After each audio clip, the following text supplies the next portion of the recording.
주가 보이신 생명의 길, 우리 찬양 들으시고 우리 강의 시작합니다.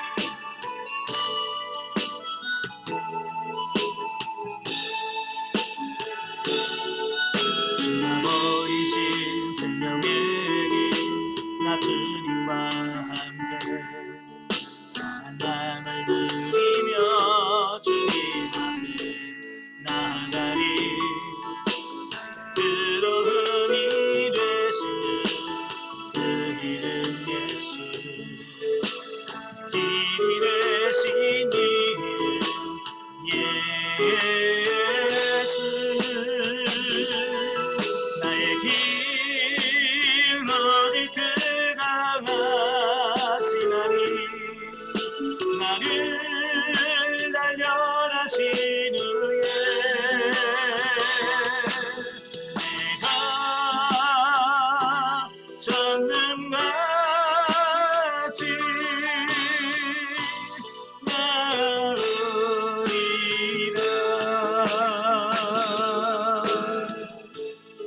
아멘. 네, 기도하겠습니다. 은혜로우신 아버지 감사합니다. 오늘도 우리를 사랑하셔서 귀한 시간 허락해 주시고 오늘 에스더의 말씀을 같이 상고하며 영성을 연할 수 있는 은혜를 주셔서 감사합니다. 성령께서 이 시간을 함께하여 주옵시고 참여한 모든 이에게 은혜가 넘치는 귀한 시간이 될 수 있도록 성령님 도와주시옵소서. 시동을 주님께 맡겨오며 예수님의 이름으로 감사하며 기도합나이다. 아멘. 예, 이 시간에 우리 에스더서를 보도록 하겠습니다. 예, 교재 107페이지 보시면 에스더서의 서론적 이해가 나오게 되어지는데요. 1저자, 본서에 그 개혁성경 제목에는 그 에스더라고 이렇게 이름이 붙여져 있잖아요. 바로 본서의 주인공인 바사식의 이름인 에스테르에서 유래됐다라고 이렇게 보면 되겠습니다. 보통 이제 히브리 사람들은 그 책 제목을 정할 때에 첫 번째 나오는 단어, 네, 무슨 단어가 처음에 나오는가, 근데 그 단어를 가지고 책 제목을 붙이기도 하고요. 또 그다음에 주인공, 누가 주인공의 이름을 따라서 붙여지기도 하고, 또 누가 썼느냐에 따라 저자의 이름을 따라서 이름이 붙여지기도 하지요. 자, 그런데 오늘 이 본서인 에스더는 주인공의 이름을 따서 붙여졌다라고 하는 겁니다. 또한 히브리 원전과 마찬가지로 그 72역 성경이나 벌게트역의 본서 제목도 역시 별이라고 하는 의미를 지닌 에스테르라고 하는 말을 그대로 따랐습니다. 한편 에스더의 히브리 명칭, 그리고 히브리식 이름은 하다사입니다. 하다사. 이 하다사라고 하는 말은 도금냥 나무라고 하는 뜻입니다. 그가 아하수에로 왕의 왕후가 된 후에 그가 에스더라고 하는 이름으로 사용하게 되어지죠. 왜냐하면 그때 당시는 이스라엘 백성들이 그 바벨론의 포로로 끌려갔다가 바벨론에서 귀환하고 나머지 있는 사람들은 이제 페르시아라는 제국에서 살아요. 그러니까 이 페르시아 제국에 살다 보니까 보통 이름이 두 가지씩이에요. 그러니까 히브리식 이름 하나 가지고 있고 또 페르시아식 이름을 또 가지고 있어요. 아마 우리도 옛날 일제시대 때 보면 그 한국식 이름이 있고 일제시대에서 창씨개명하면서 붙여진 이름이 있습니다. 예. 이 시대에 따라서 이렇게 두 개의 이름이 가지고 있는 시대가 있었거든요. 바로 이때 히브리 사람들, 유대인 사이에는 하다사라고 불리졌고, 이제 공식적인 어떤 왕후의 후보로 등록하면서 바사식의 이름인 에스테르라고 이름이 붙여졌다라고 이렇게 보면 되겠어요. 자, 저자와 기록 연대. 여기 본서에 보면 그 메대와 바사 열왕의 일기라고 하는 말이 나와요. 자, 이방 궁중 역사 자료가 참조된 사실을 감안해서 혹자는 바사 왕실의 고위 관리였던 모르드게가 본서를 저술한 것으로 보고 있습니다. 그러니까 이 궁중 일기는 아무나 볼 수 있는 이런 책들이 아니에요. 예, 아주 고위층, 아주 고위층이 아니면 이 일기책을 볼 수 있는 권한이 없어요. 예. 그래서 이 책을 볼 수 있는 사람이 모르드게는 총리로 있었기 때문에 아마 가능하지 않을까라고 이렇게 우리가 추정을 할 수 있습니다. 예. 어찌 보면 모르드게가 가장 저자로서 가장 유력한 사람이라고 볼 수 있겠죠. 자, 그런데 그 본서를 보면 모르드게가 자기 자신을 가리켜서 제3자로 기록을 하고 있어요. 예, 그런 점에서 모르드게가 이 글을 썼다라고 하기는 좀 그래요. 또한 혹자는 포로 귀환 후 활동한 대제사장 요야김을 저자로 생각하고 있습니다. 예. 자, 그런데 그는 페르시아에 있던 왕실 자료를 참조하기 힘들었을 것이므로 역시 수용하는 데 문제점이 있다라고 하는 거예요. 또한 혹자는 에스라라고 보기도 합니다. 그래서 에스라가 기록한 연대기나 그 에스라서의 주된 사상이 선민으로서의 성별과 신앙 공동체 회복인 반면 본서는 이방 풍습과 그 지역을 배경으로 하고 있다는 점, 또 혈통을 초월한 온 우주의 한 분 하나님이 암시력으로 강조되어 있다는 점, 그리고 단어나 문체가 에스라 자신의 그것과 많은 차이가 있다는 점에서 에스라가 썼다라고 보기는 또 좀 애매한 점이 있습니다. 네. 그래서 어느 특정한 사람이 본서를 기록했다라고 특정을 하기가 참 애매한 책이 바로 에스더서라고 볼 수 있어요. 자, 그래서 본서는 바사 왕궁의 사정이나 또 수산성에 거주하였던 유대인의 사정이 세밀히 묘사되었다는 점에서 바사에 오랫동안 거주하였고 바사의 궁중과 또 밀접한 관계가 있었던 한 익명의 유대인 저자가 하나님의 영감을 받아서 기록한 책이라고 하는 유보적 태도를 취하는 것이 바람직하다. 예, 누구라고 딱 집어서 말하기는 어렵다라고 하는 말이에요.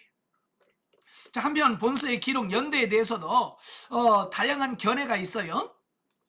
자, 혹자는 유대인의 그 민족적 부흥을 도모한 하스몬 왕조의 힐카노스 시대에 본서가 쓰여졌다라고 추측을 하기도 합니다.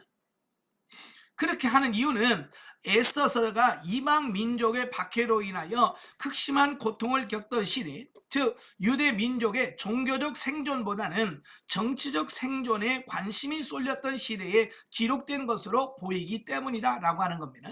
자, 그렇다고 하면 에스더 사건과 팔레스틴으로 포로 귀환한 유대인들과의 관계에 대해서도 어느 정도 언급했을 터인데, 자, 본서에는 이 팔레스틴과 관련된 표현이 하나도 나와 있지 않아요.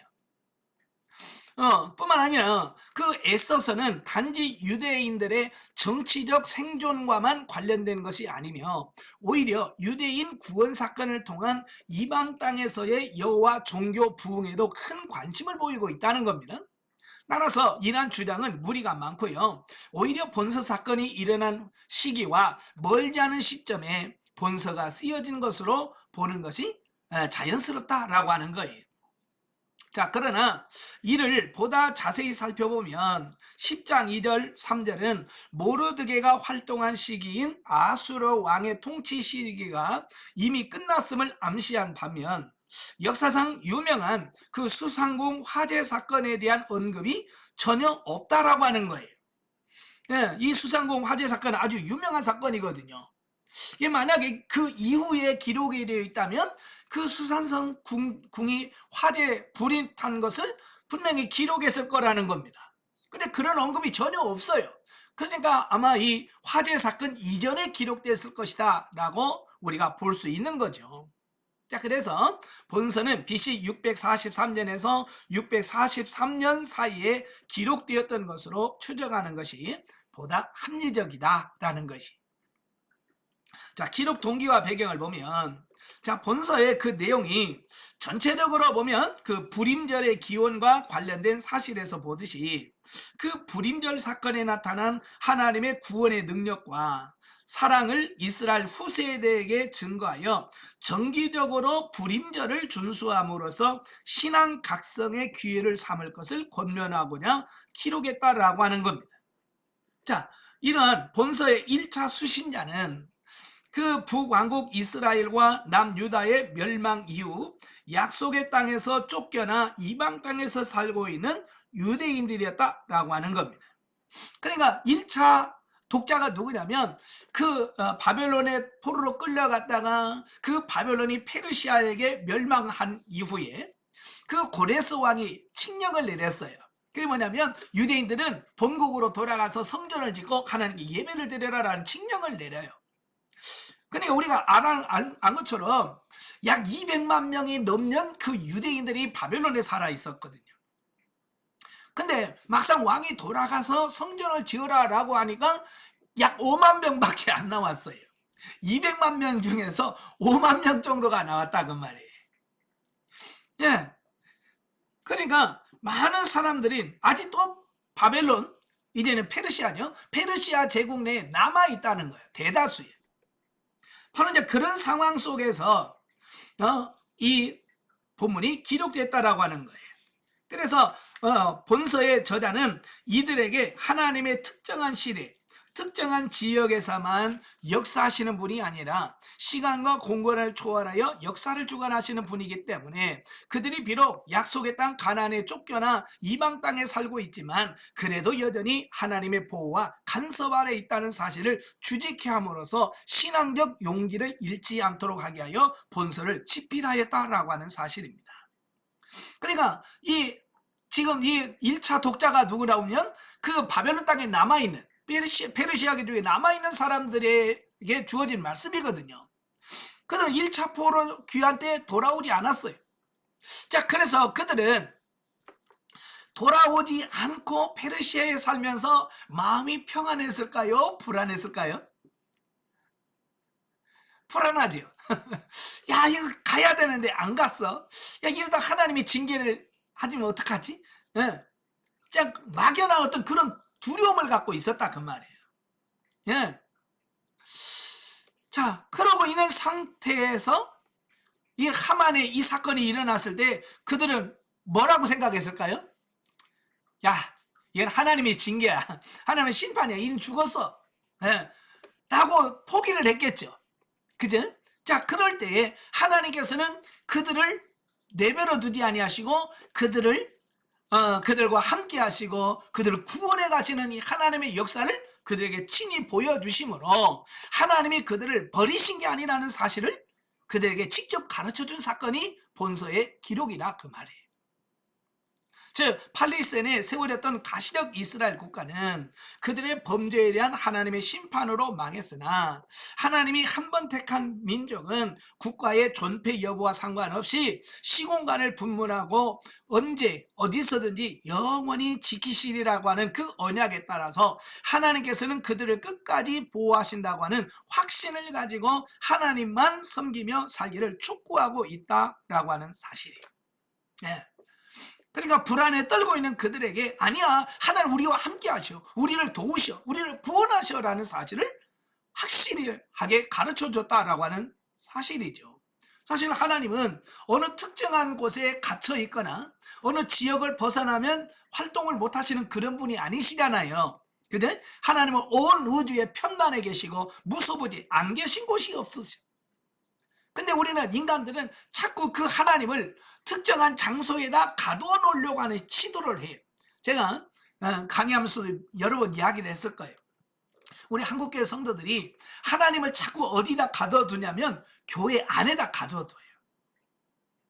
그래서 하나님은 교회에 가야 만나고 교회 안에서만 예배할 수 있고 교회 안에서만 기도할 수 있고 교회 안에서만 하나님을 찬양할 수 있고 어떤 그런 하나님을 자꾸 우리가 그렇게 만들어버리는 거예요. 그래서 교회 가면 하나님이 계셔요.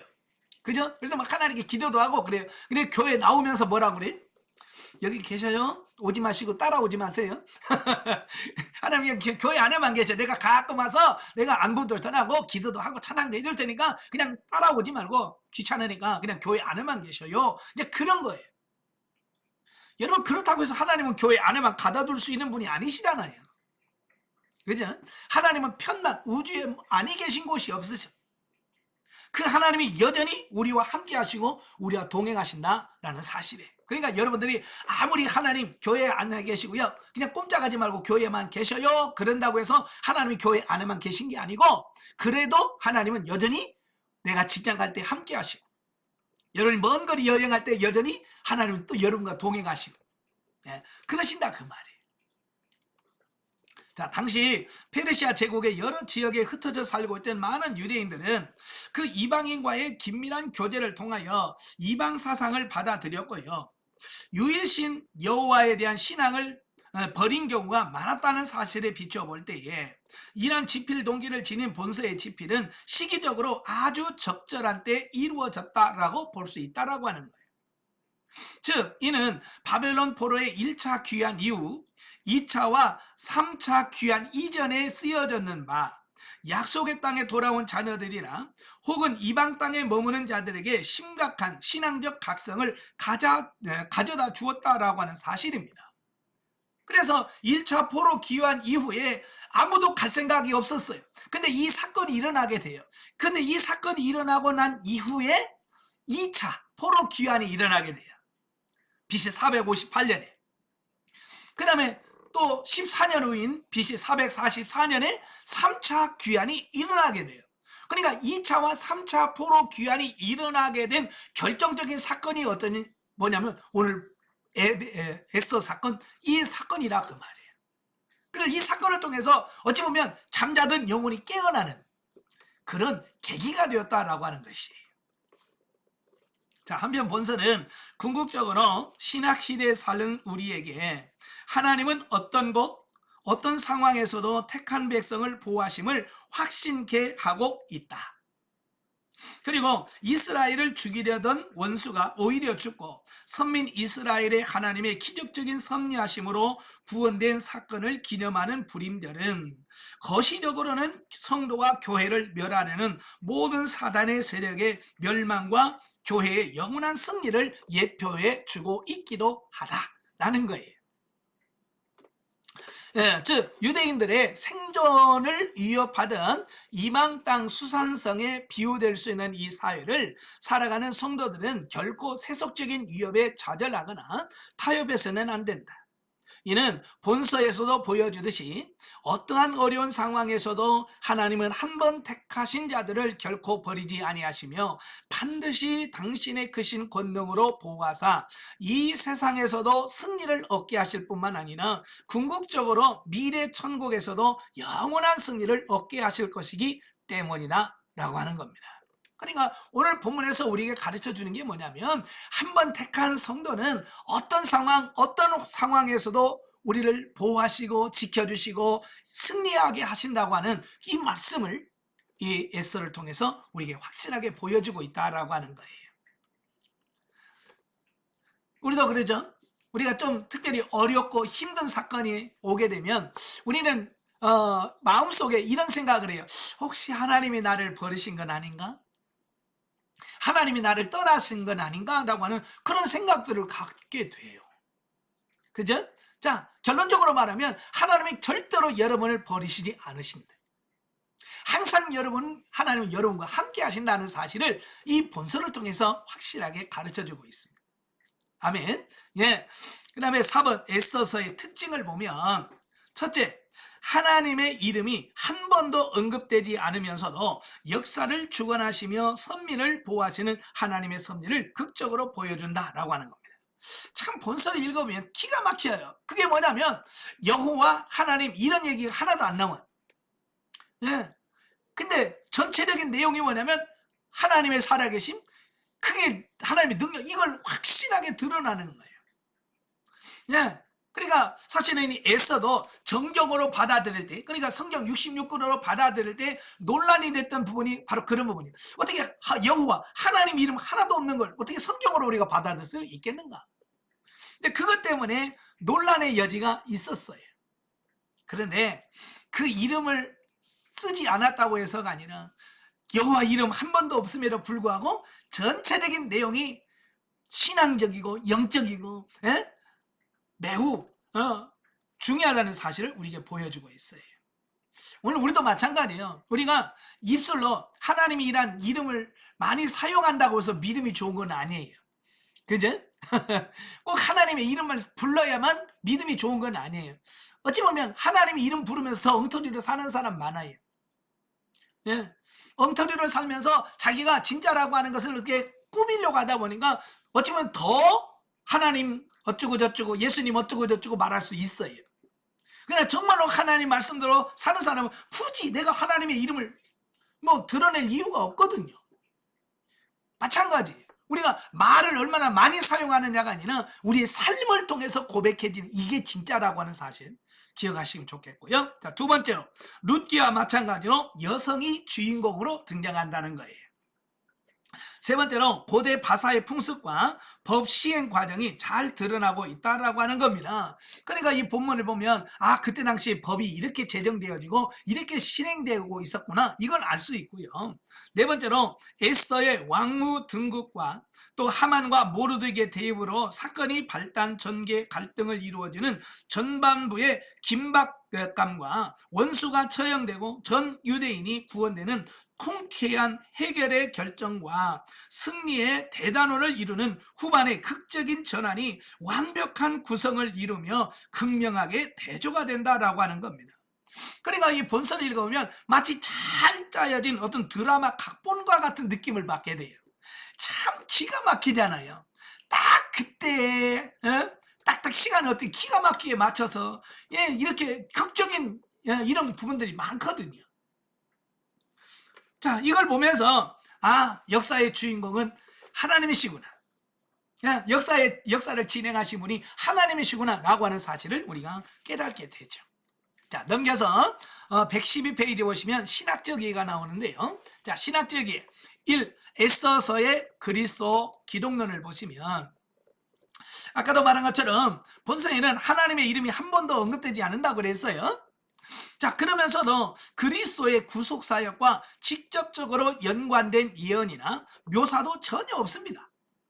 그럼에도 불구하고 본서 전체는 하나님의 구속사역의 기본적인 특징을 가장 선명하게 드러내고 있고요. 또 그리스도의 구속사역의 본질과 매우 밀접하게 연관된 예표적 사건이라고 볼 수 있다라고 하는 겁니다. 그러니까 사망으로부터 생명으로 옮겨지는 것.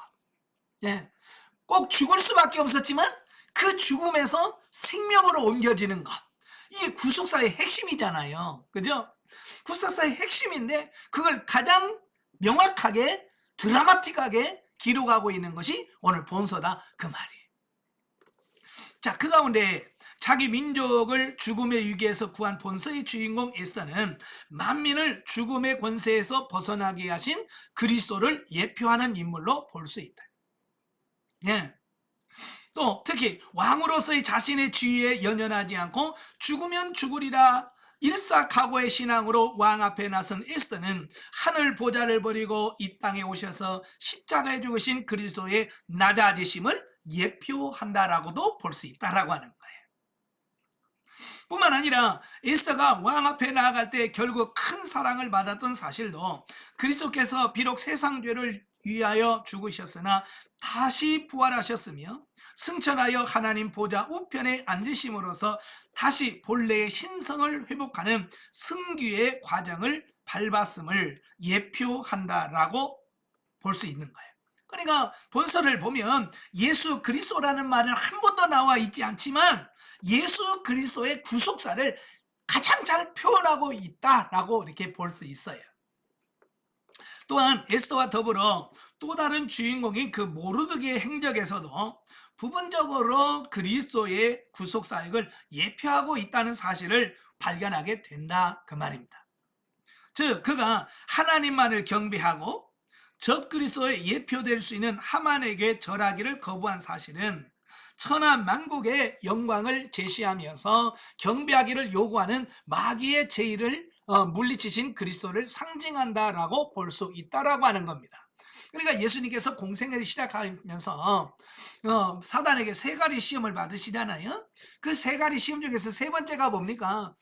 천하 만국의 영광을 다 보여주고 뭐라고 그래요? 나한테 절 한번 해. 절만 한번 해. 그럼 내가 너게 다 줄게. 자, 그런 제의를 하잖아요. 마찬가지로 이 하만에게 절하면 아무 문제가 없어. 그럼에도 불구하고 그걸 거부했단 말이에요. 바로 예수님이 경배를 거부한 사실과 매우 또 밀접한 관계를 갖고 있다라고 하는 거예요. 또한 이를 통해서 죽음의 위기에 처했으나 결국 하만을 물리치고 영광을 차지하게 되며 모든 종족을 안위한 것도 마귀의 계기를 물리치고 생명의 복음을 널리 전하신 그리스도의 사역을 예표한다라고 볼 수 있다라고 하는 겁니다.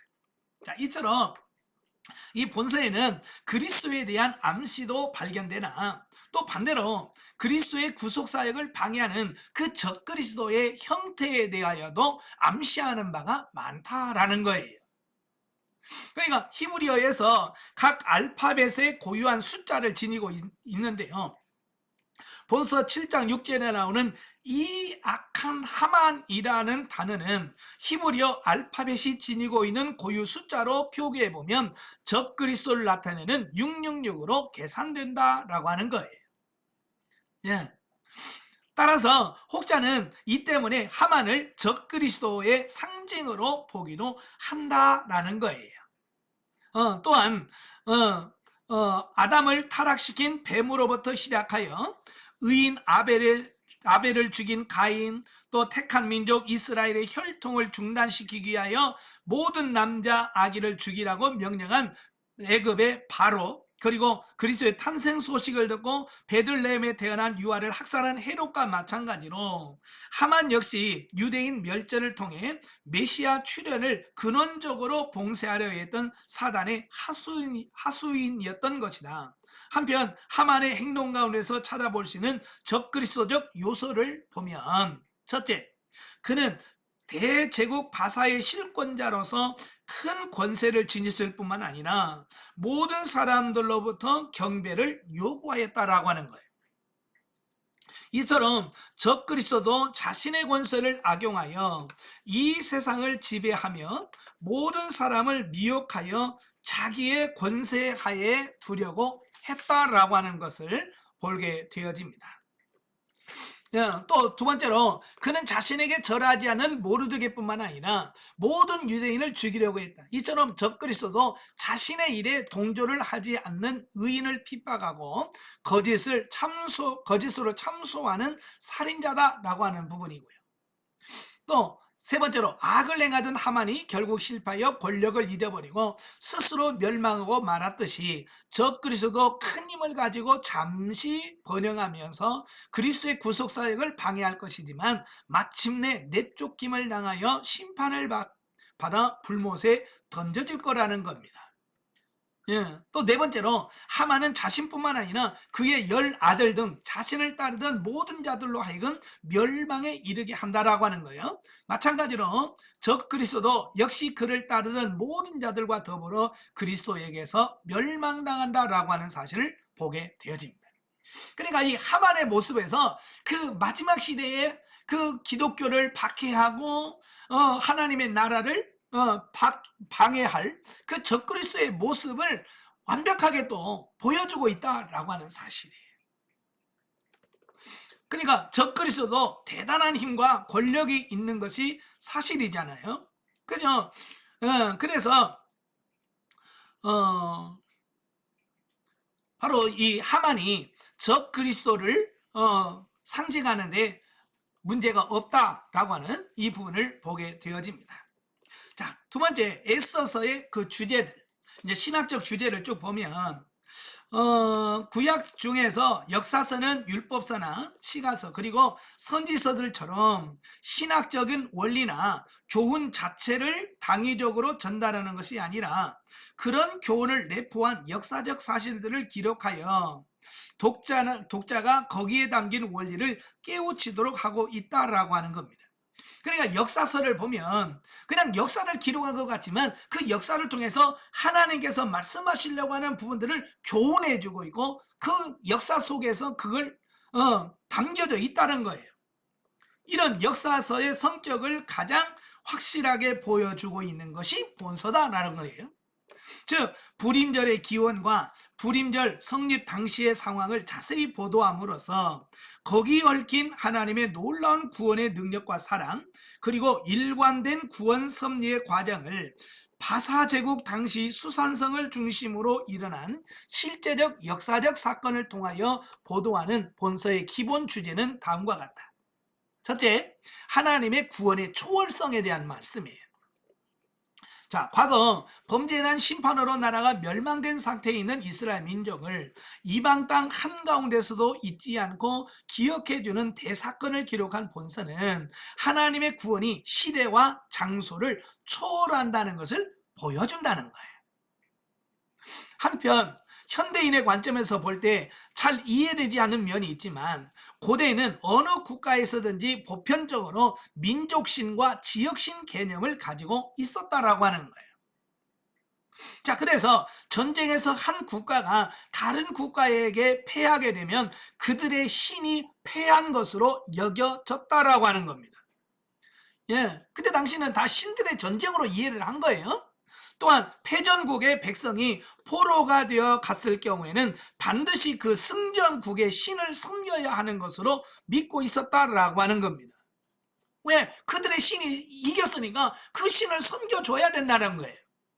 자, 그런데 본서의 사건은 여호와 하나님이 특정한 민족이나 지역을 초월하여 전 세계를 주관 섭리하시는 분이심을 엄중한 사건으로 유대인들에게 있어서 뿐만 아니라 바사 제국의 전역의 이방인에게도 충격적인 사건이었다라고 하는 사실입니다. 이게 뭐냐면 분명히 그들은 패전국이, 이스라엘은 패전국이잖아요. 그 포로로 끌려갔으니까 그러면 신도 항복하고 있어야 돼.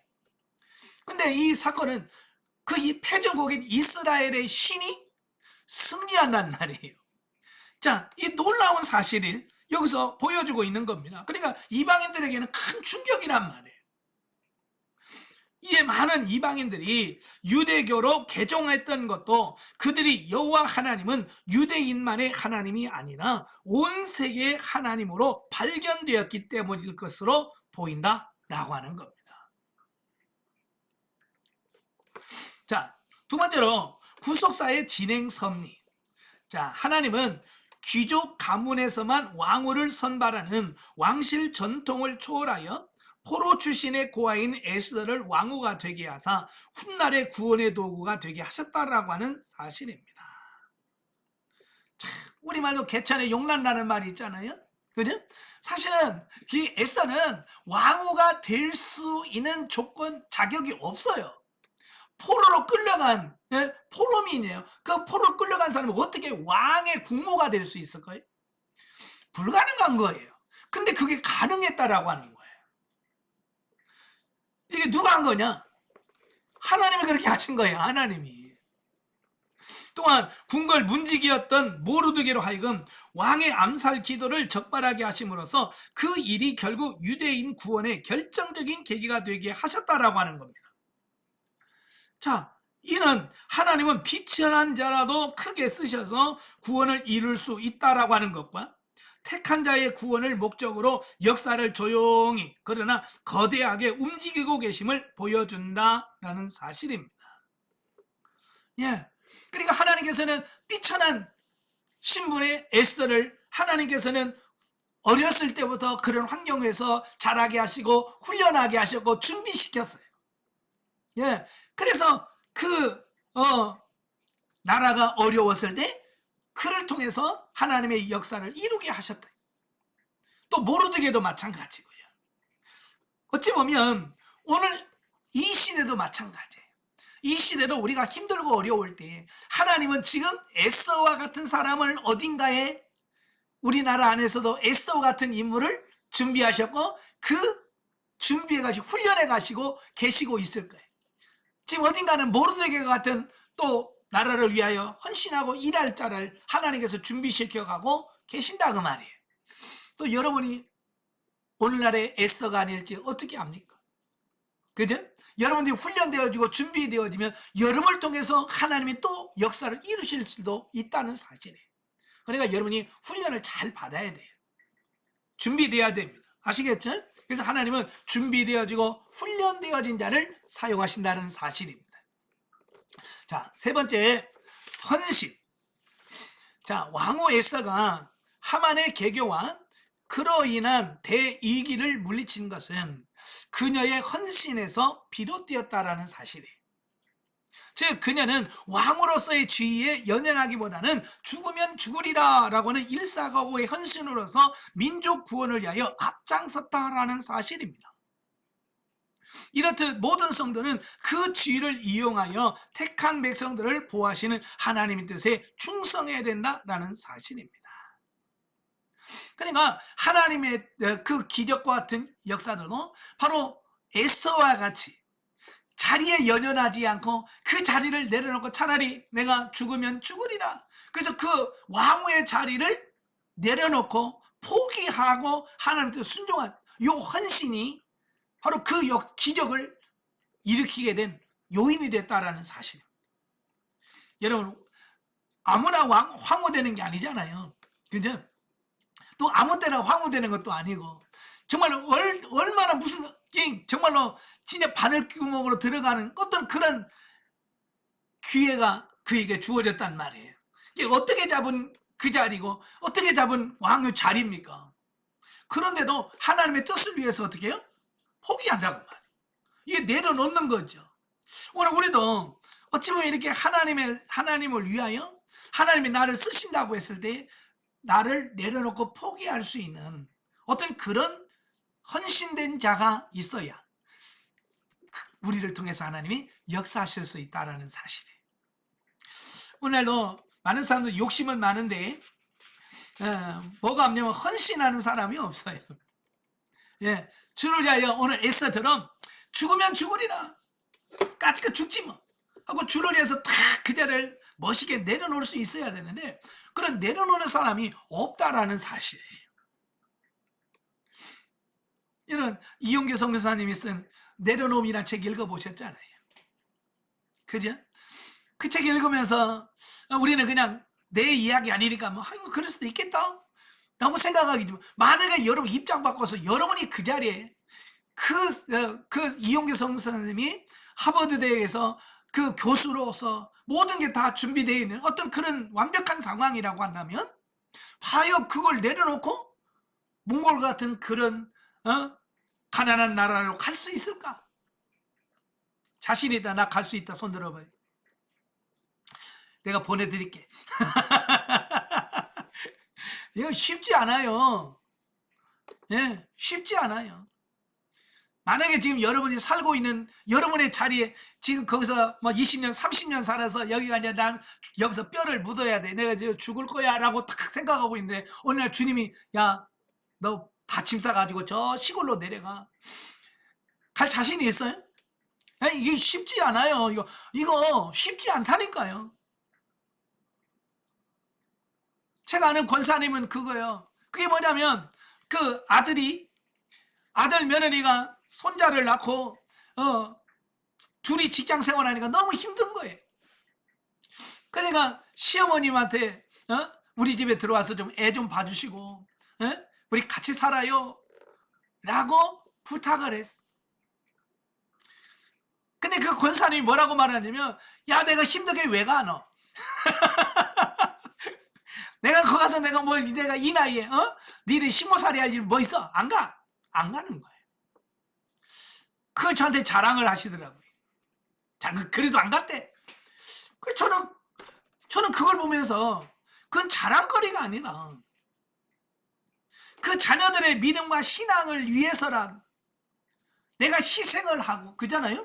내가 희생을 하고 내가 헌신을 해서 가서 자녀들을 돕고 그들을 위해서 기도해서 그들이 영적으로 성장을 하고 성숙하게 한다면 내 한 몸 희생할 수 있어야죠. 근데 그런 사람이 없다 그 말이에요. 예? 내가 미쳤어 왜 가 거기 안 가? 이런다면 헌신을 안 하는 거예요. 그러니까 어찌 보면 자녀들을 영적으로 성장하고 성숙시키는 기회를 하나님께서 우리에게 줌에도 불구하고 단지 내가 귀찮다, 내가 힘들다는 그 하나만으로 그걸 포기하는 사람이 있다 그 말이에요.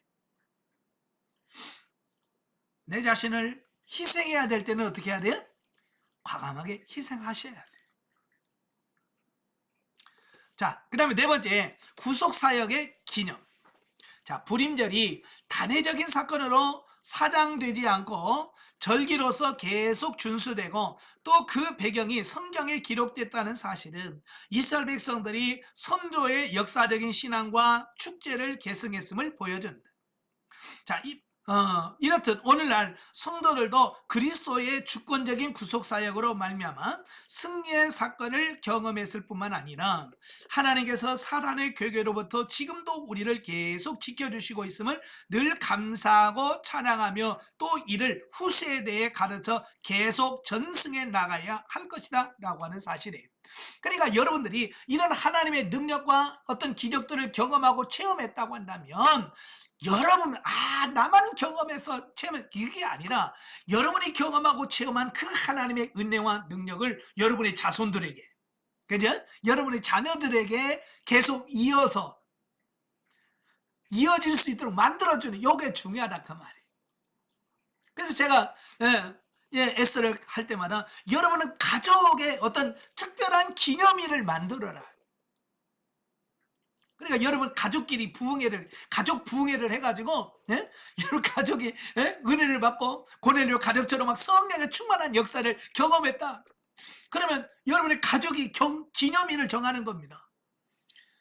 우리 집 오순절 날 해가지고 그래서 여러분의 자손들이 계속해서 그 특별한 날의 의미를 기억하면서 또 같이 기도하면서 그래서 계속 그걸 이어갈 수 있도록 만들어주는 어떤 이런 부분도 필요하지 않을까라고 하는 거예요. 여러분의 가족 기념일을 한번 만들어 보십시오. 아시겠죠? 성령 충만하고 어떤 그런 부분에서 기념일을 한번 만들어 보세요. 자, 세 번째, 에스더서와 현대 성도. 에스더는 지금으로부터 약 2500년 전 바사 땅 수산궁에서 벌어진 사건입니다. 자, 그러나 역사의 주관자이신 하나님은 시간과 공간을 초월하여 아무리 어려운 상황 가운데서도 인간이 미처 생각하지 못한 방법까지 동원해서 당신이 택한 자는 도우실 수 있다는 시대를 초월한 진리를 보여주고 있다라고 하는 겁니다.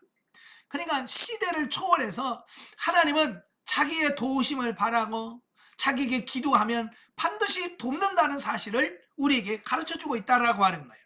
자, 그러면 이제 유대인 학살 이후에 극적으로 반전된, 오히려 유대인이 포로 생활 중에서 영광을 얻게 만들었던 이 놀라운, 이 드라마틱한 사건이 늘 크고 작은 위기에 노출된 채 살아가는 현대 성도에게 주는 메시지는 과연 무엇일까? 그러니까 2500년이 지난 오늘날 현대에 사는 우리들에게 주는 메시지가 뭐냐라고 하는 거예요. 그 중에서 가장 크고 중요한 메시지는 세상 만국의 모든 역사가 하나님의 주권 하에 있다라고 하는 거예요. 이걸 우리에게 가르쳐주고 있어요. 인생의 모든 역사가 하나님의 주권 안에 있다. 하나님의 손 안에 있다는 거예요. 또 하나님은 당신의 백성들을 구원하시기 위한 구속사를 중심으로 이 세계의 역사를 운행해 가신다는 사실이다. 그리고 이 사실을 명심하게 될 때에 성도들은 현재 어떠한 난관에 부딪혀 있다 할지라도 자결하지 아니하고 하나님이 항상 자신을 보호 인도하심을 믿으며 승리할 수 있을 것이다 라고 하는 사실입니다. 아멘. 그래서 우리도 이 하나님의 절대 주권을 믿고 인정하고 고백하면서 살아가는 저와 여러분들이 돼야 된다 그 말입니다. 아시겠죠? 그러니까 옛날에는 역사하셨고 지금은 역사하지 않으시는 하나님이 아니라고 말해요. 예전에도 있었지만 지금도 역시 동일하게 역사하신다는 사실이에요. 자, 이 외에도 에스더가 현대 성도들에게 주는 교훈이 뭐냐? 첫째, 에스더가 열심히 준비함으로 황후가 되었으며 모르드게가 자신의 위치에서 최선을 다하던 중에 동족들의 구원자가 되었듯이 오늘날의 성도는 자기에게 주어진 위치에서 성실히 노력할 때 하나님은 당신이 현재 서 있는 그 위치에서 당신을 하나님의 나라 확장을 위한 도구로 삼아 주신다라는 사실입니다. 오늘 많은 신앙인들이 놓치고 사는 부분들이 바로 오늘 본문인데요. 노력하지 않고 힘쓰지 않고 그냥 공짜로 뭔가가 되어지는 것을 굉장히 우리가 바란다는 사실이에요. 예, 바로 공짜를 너무 좋아한다 그 말입니다. 근데요, 여러분 공짜로 된 거 없어요. 거기에 대한 내가 노력, 어떤 최선을 다하는 어떤 그런 모습들이 필요하다라는 사실이에요. 물론 오늘 본문에 보면 에스더 원래 외모가 출중했어요. 예, 외모 이거 뭐 타고난 거잖아요. 어느 순간에 이뻐지는 거 아니잖아요. 그지? 어찌면 에스더는 어렸을 때부터 굉장히 이뻤을 거예요. 그런데 어릴 때 이뻤다고 그냥 그것만 믿고 게으르고 준비하지 않고 최선을 다하지 않고 그랬다고 한다면 그가 황후가 될 수 있었을까요? 그냥 단지 한때 이뻤었다라고 하는 그거 하나만 가지고? 아니죠. 그걸 유지하고 그걸 최선으로 보여지기 위한 나름대로의 노력, 이런 부분들이 굉장히 필요하다라고 하는 사실입니다. 오늘 우리도 마찬가지예요. 여러분들에게 하나님께 좋은 달란트, 은사 모든 걸 주셨어요. 그러면 여러분들은 어떻게 해야 돼요? 그거 가지고 노력을 하셔야 되겠죠. 그죠? 최선을 다해서 노력하고 힘쓸 때 그 부분들이 극대화시킬 수 있는 이런 부분이 생긴다 그 말이에요. 근데 가만히 보면 이 성도들은 굉장히 게을러요. 생각 외로 게을러. 네. 그래서 하나님께서 많은 달란트, 많은 재능을 줬음에도 불구하고 그걸 개발하고 그걸 발전시켜서 하나님의 나라를 위해서 쓰일 수 있도록 해야 될 그걸 안 한단 말이에요.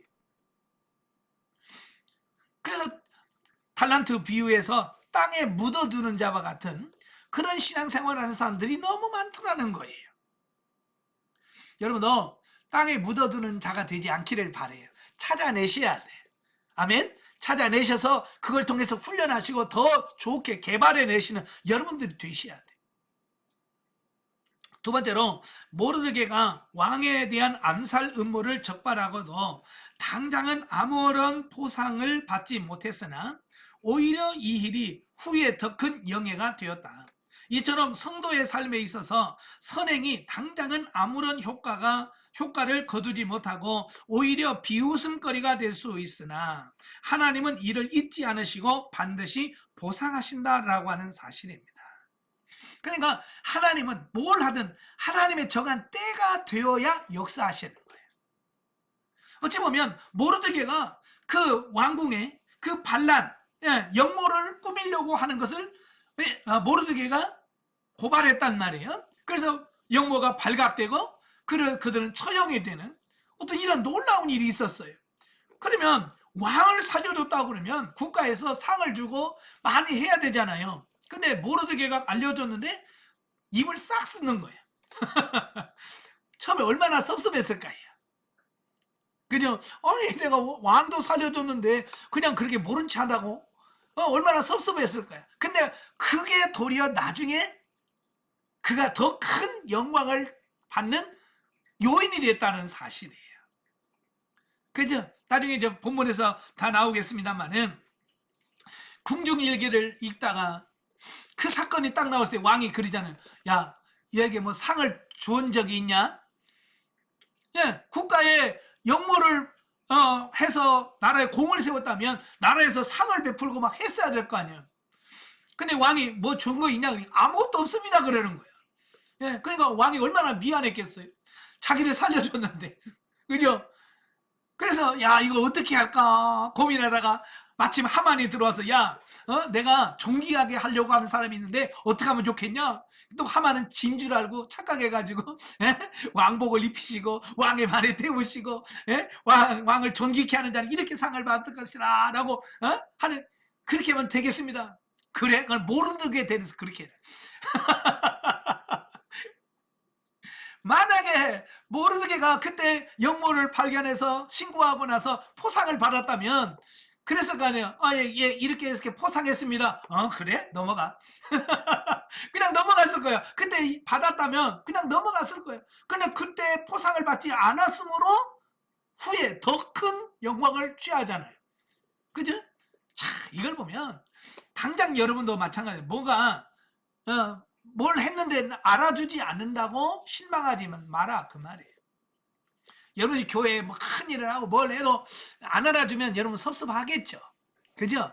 서운할 때가 있을 겁니다. 그러나 하나님은 기억하고 계시다가 가장 결정적일 때 하나님은 그를 들어 높이시는 하나님의 은혜가 있어요. 그러니까 절대로 실망하지 마시라. 아멘. 예. 그 다음에 세 번째가 뭐냐? 하만에 대한 신적 경배를 경배하였던 모르드게가 죽음의 위기를 맞게 된 것처럼 하나님만을 섬기며 세상과 타협하지 않은 성도가 오히려 세상으로부터 큰 위협을 당할 수 있다. 그러나 변절하지 않고 계속 순결한 신앙을 유지할 때 모르드게가 하만을 이긴 것처럼 최종적인 승리를 얻을 수 있다라고 하는 사실입니다. 그러니까 무릇 경건하게 살려고 하는 자는 더 많은 고난을 겪게 된다고 말씀하고 있어요. 그러니까 우리가 하나님의 뜻대로 말씀대로 살려고 하면 거기에 따른 더 많은 고난이 있어요. 근데 그것이 고난이 아니라 도리어 그에게 큰 은혜가 된다 그 말. 저희 둘째 형님이 장로님이신데요. 저희 장로님이신데 예전에부터 이 차를 승용차를 살 수 있는데 승용차를 안 사고 그레이스를 타고 다녀요. 왜냐? 평상시에는 그거 타고 출퇴근하지만 주일날에는 성도님들 차량 운행을 자기 본인 차로 섬기려고 차로 그 성도들을 먼 거리 있는 사람 교회에 모셔오고 하는. 그러니까 주일 되면 바빠요. 아침부터 먼 거리 가가지고 차량 운행해주고 막 이걸로 봉사하시는 분이 저희 형님이시거든요. 그래서 이제 그 주일날에는 이제 무슨 교회라고 하는 그 큰 이름 써진 것을 앞에다 차에다 딱 붙이잖아요. 자석으로 돼가지고 그냥 옆에나 앞에다 딱 주일날은 붙이고 운행을 하고 평상시에는 그 떼어서 차 지붕에다가 이렇게 얹어놔요. 근데 어느 날 저희 형님이 이제 그 교회 이름을 떼서 차 지붕에다 올려놓고 평소처럼 뭐 똑같이 가서 이제 회사에 가서 일을 했어요. 근데 그날따라 그 사장님이 불교신자예요. 불교신자. 근데 불교신자인데 마침 그때 일이 잘 안 풀렸어. 자꾸 회사가 일이 없고 그러니까 돈이 막 쪼들리고 있는 그 상태에서 2층에서 이렇게 창문을 내다보다 보니까 저희 형님 차 위에 무슨 교회 이게 딱 붙어 있거든요. 그러니까 무슨 생각을 했냐면 제가 부정 타가지고 이 회사가 잘 안 된다라고 생각한 거예요, 이분이. 그때 저희 형님이 그 공장장이었거든요. 공장장으로 있는데 이 공장장이 맨날 그 교회 가가지고 저러니까 부정 타가지고 이 사업이 안 된다. 그래가지고 저희 형님 불러가지고 잘랐어요. 이제 공장장 그만해라. 졸지에 우리 형님은 주일 하다가 잘린 거야. 그런데요, 하나님은 가만히 안 두시더라고요. 저희 형님이 잘렸다는 소식을 듣고 옆에 있는 공장에서 모셔갔어요. 왜? 워낙 실력이 좋으니까 소문이 다 나 있으니까 옆에 공장에서 더 큰 공장에서 공장장으로 또 모셔가가지고요, 여기보다 월급도 더 많이 받고요, 더 잘 되게. 참 그걸 보면서 야, 정말 잠깐 동안 실망했잖아요. 그죠? 내가 그렇게 주일 하려고 이렇게 열심히 했는데 결과가 나 잘려? 라고 잠깐 생각했었지만 하나님은 더 큰 부분으로 허락하시는 부분을 보면서 야, 역시 하나님은 살아계시다. 저희 형님이 직접 간증하고. 자, 넘겨서 네 번째, 위기에 처한 모르드게와 유대인이 가장 크게 애통하며 금식했던 것처럼 성도 역시 어려운 문제를 만나면 먼저 하나님께 가지고 나와야 한다는 거예요. 우리 사람들은요, 이런 고난이 오면 제일 먼저 하는 게 뭐냐면 입이 방정이라고, 입이 원망하고 불평하는 게 먼저 나가. 여러분 어때요? 감사가 먼저 나오나요? 원망이 먼저 나오나요? 예? 자, 감사 먼저 나온다. 아버지 감사합니다 먼저 나오신 분. 한 분도 안 계셔요? 자, 그러면 불평이 먼저 나온다. 손 안 드시겠죠? 예. 자, 우리는 습관적으로 원망과 불평이 나와요. 그래서 이제는 원망과 불평이 아니라 하나님 앞에 감사와 기도가 먼저 나오는 여러분 되시길 바래요. 아시겠죠? 그다음에 다섯 번째, 동족 구원을 위하여 애써는 죽으면 죽으리란 일사각오를 가졌던 것처럼 성도는 하나님의 영광과 이웃의 구원을 위하여 이런 순교적 각오를 가지고 있어야 된다라는 거예요. 여섯 번째, 에서가 나라의 절반이라도 그대에게 주겠노라라고 하는 왕의 제의에 대하여 성급하게 자신의 요구를 말하지 않고 세 번째에 이르러서야 말한 것처럼 하나님이 정하신 때를 알고 참으며 기다리는 신앙이 필요하다. 참, 많은 사람들이 제일 못하는 게 뭐냐면 이 참고 기다리는 걸 잘 못합니다. 예. 아마 여러분 같으면 왕이 나라의 절반이로 주겠느라 전하 하면서 이야기했을 거예요. 근데요, 에스더는 정말 왕이 나를 사랑하시고 그러시면 내일 이 잔치를 다시 오십시오. 얼마나 시급합니까? 지금 나라가 지금 죽느냐 사는 민족이 사느냐 죽느냐라고는 그 절박한 상황인데도 불구하고 조급하지 아니하고 차분하게 일을 진행하는, 이게 정말 이게 진짜예요. 예. 왜냐하면 사실 이제 본문에서 나오겠지만 이 하만은 당시 그 왕에게 신임을 받는, 최고의 신임을 받고 있는 신하가 하만이란 말이에요. 그 최고의 신임을 받는 그 하만하고 대결을 해야 되는데 어설프게 해가지고는 어떻게 하겠어요? 도리어 당할 수 있단 말이에요. 그래서 이 에스더가 철저하게 기도하고 준비하고 세심하게 한 이유가 바로 거기 있습니다.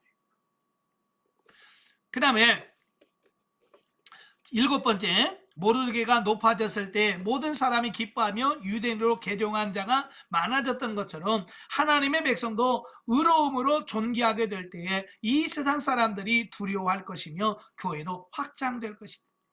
예. 그렇죠. 여러분의 교회에 유명한 탤런트 하나만 오더라도 그것으로 인해서 교회에 좋은 영향을 끼칠 수 있는 이런 부분이 있단 말이에요. 그죠? 여러분 교회에 어떤 유명한 스포츠 스타 하나만 와도 여러분의 교회가 어때요? 예, 전도의 문이 열릴 수 있어요. 참 이렇게 훌륭한 사람 한 사람 누군가만 있어도 교회가 부흥할 수 있는 이런 부분이 생기는 거예요. 어쩌면 여러분이 그런 사람이 돼야 된다 그 말이에요. 여덟 번째, 하만뿐만 아니라 하만의 아들들과 추동자가 모두 멸망한 것처럼 악인은 잠시 흥황한 것 같으나 마침내 멸망하고 만다. 예, 그래서 악인이 잘 되는 거 부러워하지 마세요. 금방 다 망합니다. 정치권에 보면 그렇잖아요. 정치권에서 막 대통령 할 때 이렇게 이름 날리고 하다가도 어때요? 정권 바뀌고 나면 진짜 허망하잖아요. 그죠? 예? 가을에 낙엽들이 우두두두 다 떨어지잖아요. 예? 그런 걸 보면서 우리가 세상의 어떤 명예나 이런 것을 추구하며 사는 삶이 얼마나 어리석은지를 우리가 알아야 돼요. 아홉 번째, 유대인이 구원받음을 기뻐하면서 불임절을 제정하여 지켰듯이 성도들도 하나님이 베풀어 주신 은혜를 항상 기억하고 기념해야 된다라는 거고요. 자, 119페이지 구속사적 이해봅니다.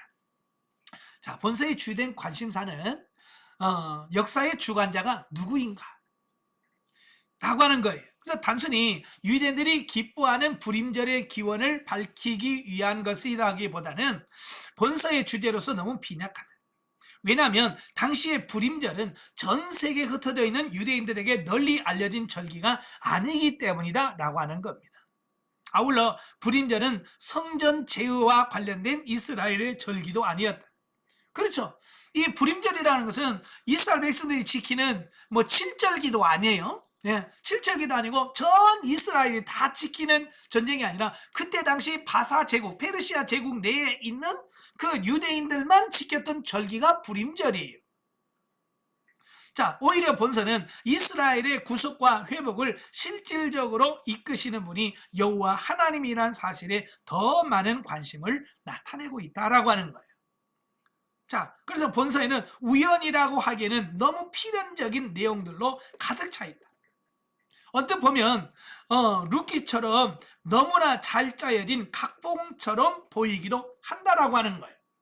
그러니까 적재적소에서 벌어지는 일들은 누군가 짜 맞추지 않으면 안 되는 상황들이 연출되어지고 있다라고 하는 사실입니다. 여러분, 나라에서 황후의 자리를 폐위한다는 게 쉽지 않아요. 그리 흔하게 일어나는 일들이 아니에요. 근데 일어났단 말이에요. 예? 또 포로민 중에서 에스더가 왕후가 됐다. 또 기가 막히잖아요. 자, 그 이후에도요, 그 본서에 보면요, 이 잘 짜여진 각본. 그래요, 왕이, 야, 이거 어떻게 하면 좋지? 라고 고민하고 있는데, 하만이 왔습니다. 시간 딱 맞춰서. 정확하게 딱, 그때는. 또 왕이 잠이 안 와잖아요. 잠이 안 와서, 야, 궁중일거 좀 읽어봐라. 왜 하필은 그날 잠이 안 옵니까? 그죠? 그리고 야, 궁중일기 한번 읽어봐라. 왜 또 하필 모르드게 그 사건입니까? 예? 일기가 뭐 한두 권입니까? 예? 기가 막히잖아요. 이거 뭐 누가 보고 이렇게 꼭 짜놓은 것처럼 정확하게 맞아 떨어지잖아요. 자, 이걸 보면서 뭘 느끼냐면 역사 진행자가 누구냐? 하나님이시다. 하나님이 그렇게 하니까 그게 맞아 떨어지더라, 그 말입니다. 자, 왕후 아스디가 왕의 명령을 수행하지 않았다는 이유로 폐위를 당하는 것은 모르드게의 조카인 에스더가 왕으로 책봉되는 계기가 가져왔고, 에스더는 다른 여자들처럼 치장하지 않았음에도 불구하고 순수한 자연 미인만으로 왕의 마음이 들 정도로 아름다웠다. 또 모르드게는 우연히 왕의 내시들이 왕을 모살하려고 하는 일을 알게 되었고, 이 일을 왕에게 고한 공로로 모르드게의 이름이 왕의 일기에 기록되었습니다. 이런 일이 있음에도 불구하고 모르드게는 왕으로부터 아무런 보상을 받지 못했다. 반면에 하만은 아무런 공로를 세우지 않았지만 또 왕으로부터 은 1만 달란트를 받게 되었다. 그러나 결국 이 상급은 모르드게로 돌아갑니다. 그러니까 겉으로 육신의 눈으로 보면 세상이 굉장히 불공평한 것 같고, 예? 참 이렇게 안 좋은 것처럼 보인다, 그 말이에요. 또 몇 년이 지나 모르드게가 하만의 음모를 알고 에스더에게 알렸을 때, 에스더는 왕이 부르지 않았음에도 왕 앞에 나아갔고 왕은 이를 기쁘게 받아들였다. 그리고 그날 밤에 왕은 잠을 이루질 수가 없고 왕의 연대기를 시종으로 하여금 읽게 하였고, 시종은 모르드게에 관한 사건을 읽었다. 그리고 이 일을 계기로 하만의 음모는 숲으로 돌아가게 되었다. 이것이 유대인들에게는 얼마나 다행스러운 일이었는지 모른다. 이게 우연으로, 그냥 결코 우연적으로 일어났을까요? 아니다, 그 말이에요. 어찌 보면 우연인 것 같지만 하나님께서 제정해 놓으신 예정 속에서 이런 부분들이 이루어졌다라고 하는 거예요. 자, 본서는 하나님의 존재에 대하여 직접 언급하지 않았다. 그러나 이런 우연한 사건들이 필연적으로 전개되는 과정에서 하나님의 존재가 끊임없이 암시되어지고 있다라고 하는 거예요. 그리고 우연의 일치들은 하나님의 통치와 그 백성에 대한 섭리적인 보호하심의 결과였음이 밝혀진다. 이처럼 본서는 하나님의 역사하심과 통치에 관하여 기록하면서도 단 한 번도 하나님의 이름을 언급하지 않는다라고 하는 거예요. 오히려 이것은 우리 주변에 일어나는 모든 일들에 있어서 우리가 하나님의 목적을 이해하지 못한다 할지라도 그 어느 것도 하나님의 시야로부터 자유롭지 못하다는 사실을 보여주고 있다라고 하는 겁니다. 예. 이게 뭐예요? 범사가 다 하나님의 손 안에서, 하나님의 손길 안에서 진행되어지고 이어지고 있다라고 하는 것을 말씀해주고 있어요. 자, 이런 점에서 본다면 하나님의 주권에 대하여 강하게 강조하고 있다. 그러면서도 이것은 운명론과는 철저하게 구분된다라고 하는 겁니다. 자, 오늘날도 많은 분들이 그 예정론하고 운명론하고 많이 혼돈하시는 분들이 계셔요. 예. 자, 여기서 하나님의 역사하심과 역사를 이끄시는 목적들이 뚜렷하게 보이지는 않을지라도 그럴수록 더욱더 하나님의 신실성을 신뢰하고 하나님께 순종해야 한다. 모르드게가 그를 시켜서 에스더에게 화답하되 너는 왕국에 있으니 모든 유다인 중에 홀로 면하리라 생각하지 말라. 이때에 내가 만일 잠잠하여 말이 없으면 유다인은 다른 데로 말미암아 노임과 구원을 얻으려니와 너와 내 아비집은 멸망하리라. 내가 왕후의 일을 얻은 것이 이때를 위함이 아닌지 누가 아느냐라고 하는 그 모르드게의 말은 인간의 책임 속에 하나님의 섭리가 담겨 있다는 사실을 잘 보여주고 있다라고 하는 거예요. 그러니까 모르드게는 뭘 보냐면 바로 그 에스더를 왕으로 세운 그 안에는 하나님의 이런 계획이 이미 다 들어있지 않느냐라고 하는 거예요. 예, 그래서 그 자신이 존재하는 이유를 정확하게 인식하고 깨닫는 것이 매우 중요하다. 예, 내가 왜 지금 이 순간 이 자리에 내가 있지? 라고 하는 거예요. 그래서 여러분이 존재하는 그 이유를 정확하게 여러분이 인식을 했을 때 여러분의 그 처해진 상황 속에서 하나님의 뜻에 순종할 수 있는 삶이 되어진다라고 하는 거예요.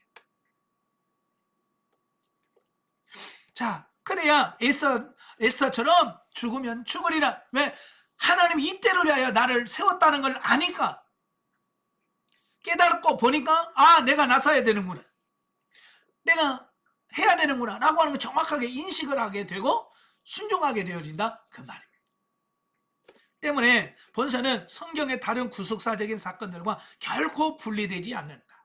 오히려 구속사적인 사건들과 깊이 연관되어 있다. 곧 이스라엘과 아말렉의 지속적인 갈등의 결말을 보여준다는 점에서도 그렇다. 자, 여호와가 아말렉으로 더불어 대대로 싸우리라고 하는 출애굽 17장 16절의 모세의 선언이 마침내 본서에서 그 결론에 도달하게 된다라고 하는 겁니다. 결국 아말렉의 이름을 천하에서 도말하리라 라고 하신 신명기 25장 19절에 지시하신 하나님께서 아말렉을 제거하신 바로 그 하나님이셨다라고 하는 겁니다. 예. 그러니까 그 신명기에서 약속하신 그 하나님의 말씀이 시간이 지나서 약 천년이 지난 이후에 정확하게 그 말씀이 역사 속에서 그것도 바사라고 하는 제국의 내에서 성취되어지더라는 사실이에요. 예. 이 사실은 구속사의 흐름이 전적으로 하나님의 손에 의하여 진행되고 있음을 보여준다. 그 안에서 우리는 모르드게나 에스더처럼 구속사의 흐름에 참여할 뿐이다. 그리고 그들에게 요구되는 것은 순전한 믿음과 순종뿐이다. 따라서 우주를 다스리시고 역사를 섭리하는 여호와 하나님에 대한 절대 주권을 인정하지 않을 수 없다. 본서는 역사의 주권자로서 하나님을 가장 명확하게 증거하는 책이라고 할 수 있다. 자, 넘겨서 120페이지 오시면 영적 이해가 나옵니다. 자, 영적 이해. 농부가 매년 호박을 심지만 밭에 씨를 파종하는 방법은 매년 동일하다. 또 계절에 맞춰 벌과 나비가 등장하는 때와 열매를 수확하는 방법과도 같다고 볼 수 있으며 성장의 필수적인 요소로서 계절적인 특성에 맞춰 발산하는 햇빛의 세기와 수분을 공급하는 강설량도 거의 유사하다. 예, 참 자연 보면 참 신기하잖아요. 예, 때가 되면 꽃이 피고 거기서 자라서 열매를 맺고 하는 이런 모습들을 보면 참 그 계절의 시간표에 맞게끔 정확하게 이게 진행되잖아요. 자, 그런데 재미있는 사실은 빛과 열을 발산하는 햇빛은 계절마다 독특한 특성이 있다는 것이다. 여러분, 태양은 계절마다 태양이 바뀌는 건 아니잖아요.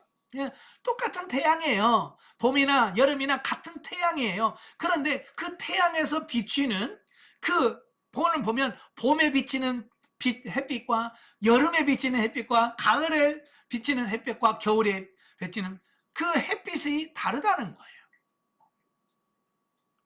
자, 예를 들어서 봄에 비추는 따사로운 햇빛은 곡식의 새순을 돋게 하고 발아하게 하고, 예, 그렇습니다. 그죠? 그래서 봄빛은 씨를 뿌리면 속에서, 예, 그 싹이 나고 뿌리가 내리고 하는 이런 햇빛이 된다 그 말이에요. 참 저도 텃밭을 조그만하게 하는데요, 참 신기하잖아요. 여러분, 씨를 일찍 뿌린다고 빨리 나는 게 아니더라고요. 추울 때 뿌려놓으면요, 요게요 온도가 맞아야 돼. 예, 그냥 있어요. 있다가 그 때가 돼서 햇빛과 온도나 수분 이게 딱 맞아들이고 되면 그때 싹이 나. 예, 참 신기해요. 또 여름에는 장렬하는 뜨거운 햇빛은 잎과 열매를 더욱 무성하게 자라도록 촉진한다. 그죠? 여름에 막 뜨거운 태양빛이 있으면 막 그 자라는 속도를 보면 어마어마해요.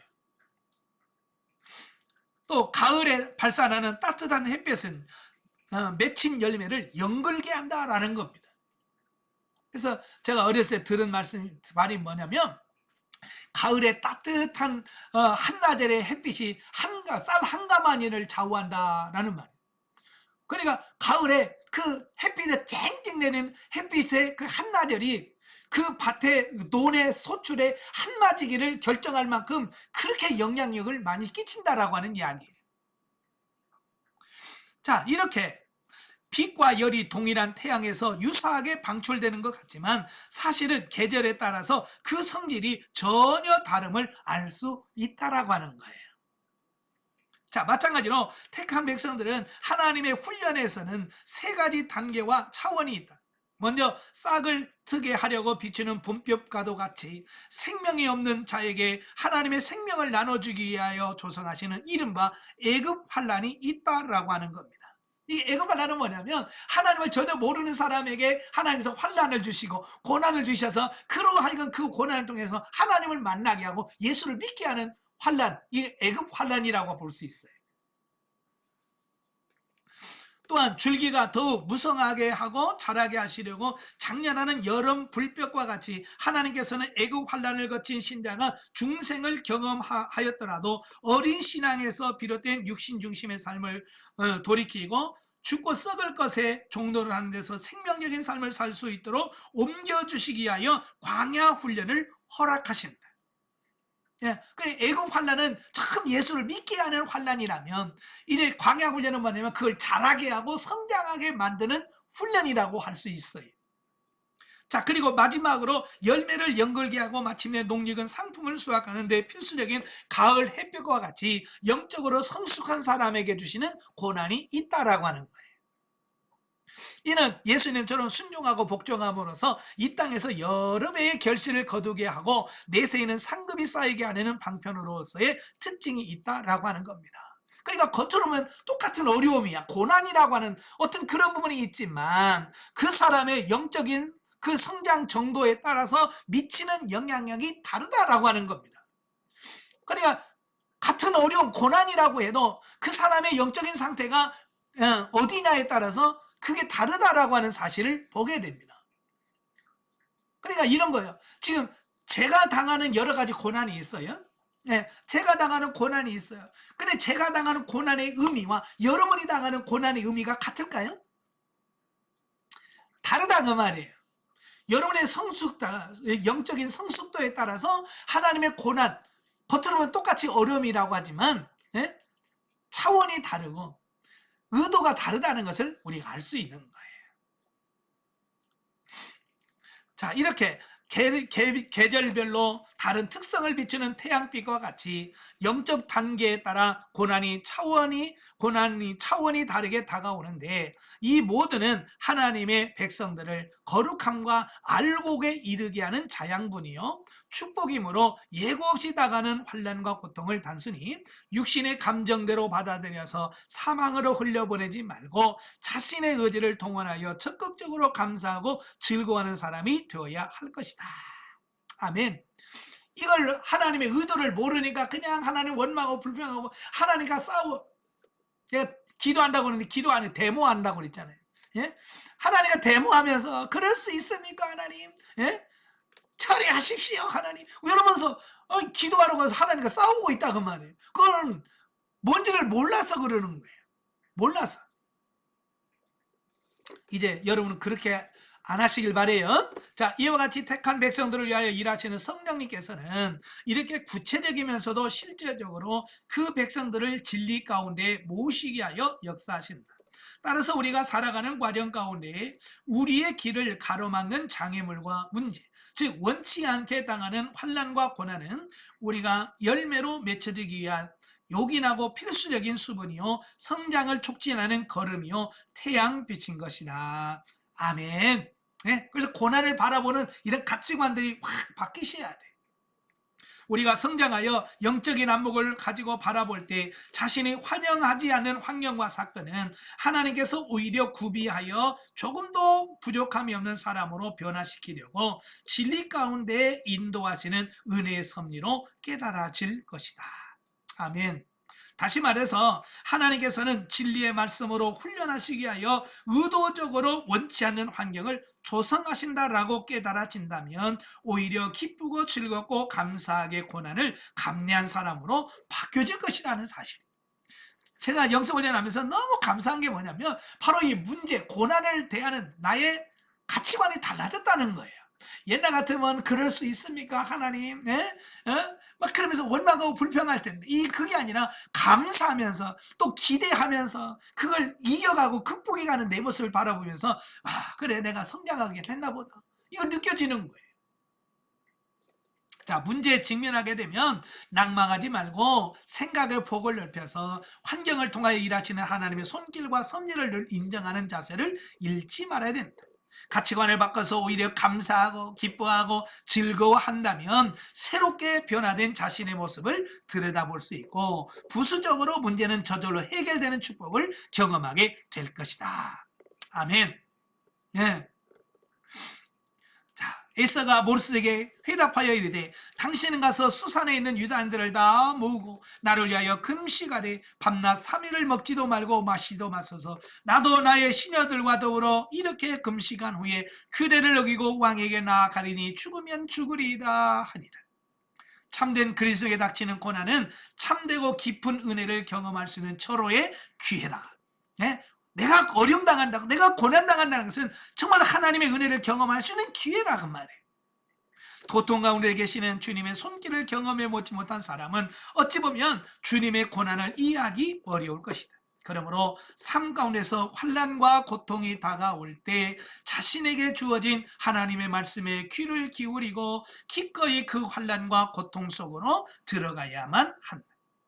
자, 욥은 의인이었지만 하나님의 중심을 알지 못한 사람이었다. 그래서 줄곧 욥은 자신의 의의를 이야기합니다.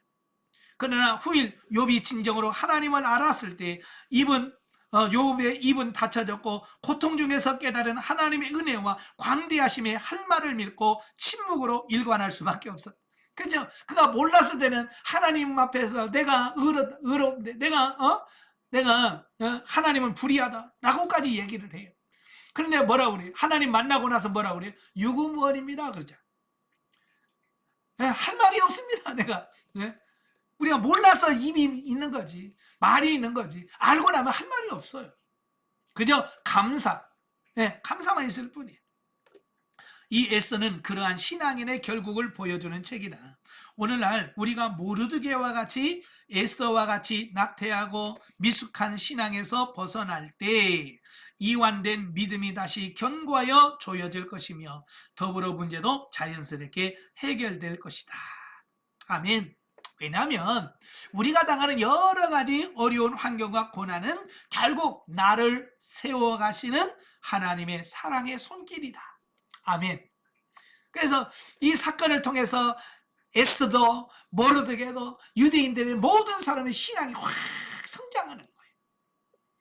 여러분도 이런 고난을 통해서 영적으로 성장하고 승리하는 여러분 되시기를 주님으로 축원합니다. 기도하겠습니다. 은혜로우신 아버지, 오늘 에스더의 서론적, 신학적, 구속사적, 영적 이해를 보면서 우리가 이 땅에 살면서 당하는 여러 가지 고난과 어려운 문제가 결코 우리를 힘들게 하고 고통스럽게 하는 문제가 아니라 우리를 영적으로 성장하게 하고 성숙하게 하시는 하나님의 사랑의 손길인 걸 깨닫습니다. 하나님, 이 고난들을 통해서 우리 자신들이 새로워지게 하시고 더 성장 성숙해져가는 우리가 다 될 수 있도록 도와주시옵소서. 예수님의 이름으로 감사하며 기도합나이다. 아멘. 하나님께 드립니다.